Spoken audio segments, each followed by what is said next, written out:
ఔజుబిల్లాహిమినషైతానిర్రజీం బిస్మిల్లాహిర్రహ్మానిర్రహీం. నేను ఈరోజు ఖురాన్లోని 2వ సూరా అల్ బఖరా నుంచి 16-20 ఆయత్లను చదవబోతున్నాను. అంత కరుణామయుడు అపార కృపాశీలుడైన అల్లాహ్ పేరుతో ప్రారంభిస్తున్నాను. సన్మార్గానికి బదులుగా అపమార్గాన్ని కోరుకున్న ప్రజలు వారే, కానీ వారు బేరం వారికి లాభదాయకం కాదు. వారు ఏమాత్రం సత్య మార్గంలో లేరు. వారి ఉపమానం ఇలా ఉంది: ఒక వ్యక్తి నిప్పు రాజేసినంతన పరిసరాలన్నీ ప్రకాశించాయి. అప్పుడు అల్లాహ్ వారి కంటే వెలుగును హరింపచేసి అంధకారంలో ఏమీ కానిరాని స్థితిలో వారిని వదిలాడు. వారు చెవిటివారు, మూగవారు, గుడ్డివారు. ఇక వారు మృజుమార్గాన్ని మరలిరారు. లేదా మరొక ఉపమానం: ఆకాశం నుండి భారీగా వర్షం కురుస్తుంది. దానికి తోడు చిమ్మ చీకట్లో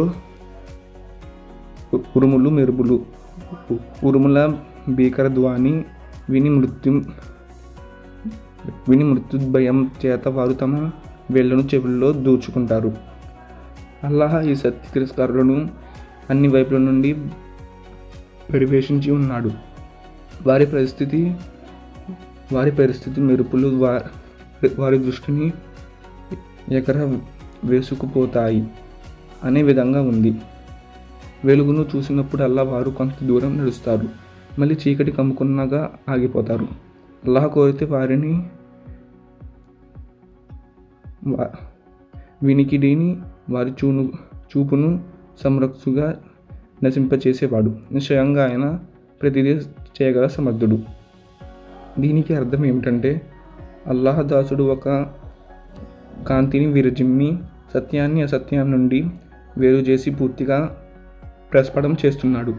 అసలులను దృష్టి కలవారికి యథార్థం కనిపించాయి, కానీ శ్రద్ధ పూజలో అందులైన ఈ కపటలకు ఈ కాంతిలో ఏమీ కనిపించలేదు.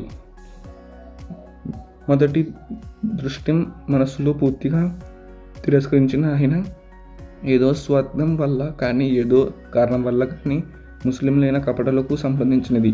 ఇక రెండో దృష్టం ఏమిటంటే, సంశయము, ఊగిసలాట, విశ్వాస బలహీనతల లేని వారికి సంబంధించినది.